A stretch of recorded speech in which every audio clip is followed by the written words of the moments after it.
Hi family, welcome back to the channel. I pray that each and every one of you guys is doing well today. So I was having a conversation with the Lord, and over a decade ago, he had me put something down, okay? Something that I was doing.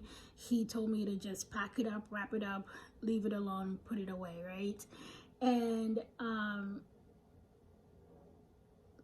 over a decade later, he had me pick it back up, right? And I remember saying to him, I was like, what was that about? Why would you have me pack it away, put it away, and then now we're picking it back up? And I was like, I'm 10 years older now. I'm older. And God was like, I purposely waited until you were older. I purposely waited until you were older. Okay? That's the message, guys. Okay? That is the message. And for some of you guys, you can relate, where God has spoken things to you and now you're way older. Okay, some of you guys, you're sitting on promises for like 25 years and you're like, God, what is this about? You best believe that God will purposely wait until you're older. Okay, maybe it's your character, maybe it's to get your character where it needs to be. Okay, as well as some things that God is doing in the lives of people, they need to be older, just like the story of Sarah and Abraham. It wasn't an accident that Sarah was the age she was. It just wasn't. Okay, God purposely waited until she was older. All right, it's almost like he needed a story like that to be in the books, to be in the Bible. Okay, especially for the people who are older right now as we speak, who are waiting on promises from the Lord. Yeah, that story can always be a story to bring you comfort, that God can do big things even at a older age. All right, but God will purposely wait until you're older. He will purposely wait until you have less resources, less funds. Okay, it may not be an age thing for you guys. It may be like you're like, okay, well, I had way more money 10 20 years ago than I do now, and God will purposely wait. And you're like, why would you do that? And it brings us back to the story of Gideon, one of my favorite stories in the Bible. So Gideon 7, and if you know the story of Gideon, the angel of the Lord came to Gideon and told Gideon that, hey, listen, we need you to defeat the Midianites. Gideon was like, listen, I don't have what it takes. And God is like, I will be with you. Don't worry, victory will be yours, right? Anyways, so in Gideon's 7 verses 2, it says, the Lord said to Gideon, you have too many men for me to deliver Midian into their hands. In order that Israel may not boast against me that her own strength has saved her, announce now to the people, anyone who trembles with fear may turn back and leave Mount Gilead. Okay, so 22,000 men left while 10,000 remained. Okay, so basically, Gideon, so then that means that Gideon's army was like 32,000, and even though he had 32,000 men, he was still outnumbered. Okay, the Midian army was greater. So then now 22,000 left. So now he's left with 10,000. Okay, which means that he has less men, and they're still way more outnumbered. And God is like, you have 10,000, still too much. Okay, so God had Gideon reduce his army from 10,000 to 300. Bro started with 32,000, right? And then that went from 32,000 to 300. And then God is like, 300? Perfect. I love that. That's a perfect number, okay? So some of you guys, you may have like $32,000. And God is like, how am I supposed to do a miracle when you have $32,000? Okay? And some of you guys' finances is just being reduced, and God is having you give away and bless over here and do things over here and do things over here. You're just watching your finances being reduced and you're like, what's going on? God is like, I need to get you to $50. I need to get you to 100. 300 sounds quite right, okay? God will reduce your finances on purpose, so to get you to a lower amount so he can do a miracle in your life. Okay, why?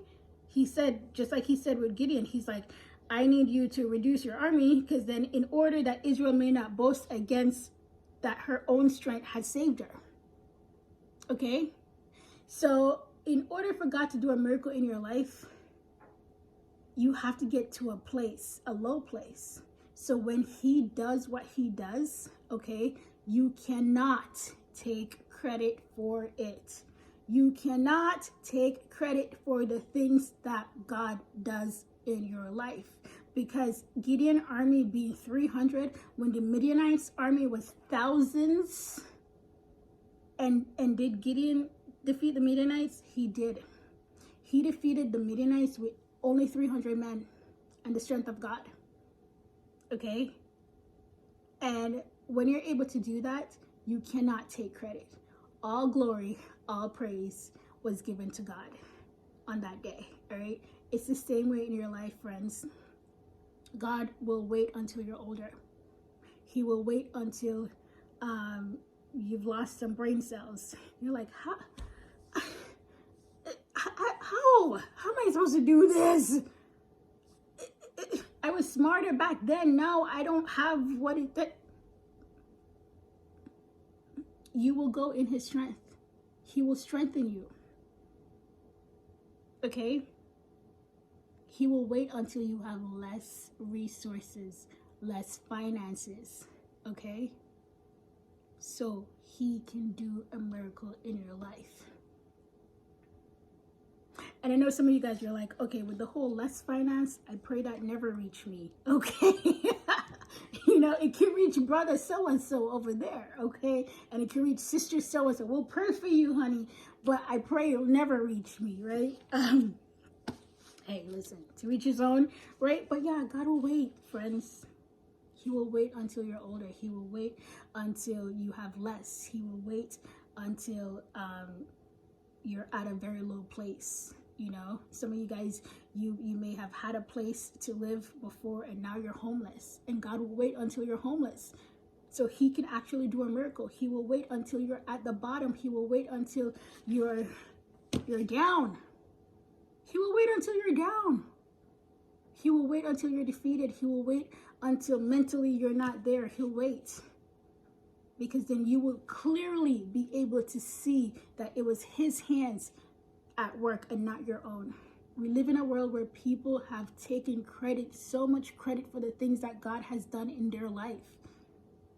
And that's one of the reasons why people cannot see the hands of God. It's not because he's not working, it's because they have taken so much credit for the things he has done. He has done great things, not you. And that's why the world is so filled with pride. God is like, I've been working. I've been blessing these people. I've been coming through for them, but they've taken the credit.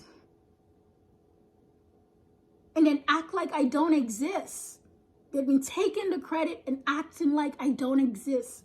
So when God does certain things in your life, it's because he doesn't want you to take the credit. And even if you're like somebody like myself, who is like, God, I give you all the glory. I don't even want to take any credit for the things that I have or done or whatever the case is. I give you all the glory. And God is like, it's not even about you, Nadisha. It's about the people around you. When people see somebody who's older and is able to do that, they will be blessed. When somebody sees somebody who don't have no money and they're able to do that, they will be blessed. You get it? When somebody see that you were poverty stricken and you were homeless and you were able to get out of that and be able to do that, they will be blessed. Remember, a lot of the stuff isn't even for you. It's not just for you. It's for the people around you. You guys have an audience. I mean, there's a whole audience. All right? So, if you're at this place and you're like, geez, gosh, here we are, older, this, that, and the other. Why would you do this? Why would you wait? Just know, God has a point to prove. He's still in the miracle working business. It doesn't matter your age. It doesn't matter your strength. It doesn't matter your family. It doesn't matter your background. It doesn't matter your past. None of that matters. As long as you have him, and he will give you the strength that you need, you can accomplish anything. All things are possible through Christ. I can do all things through Christ. Okay? God will make the impossible possible. Trust and believe, friends. God did not forget about you. He didn't forget about you. He knows exactly what he's doing. Trust him. All right, friends. Thank you so much for watching. Take care.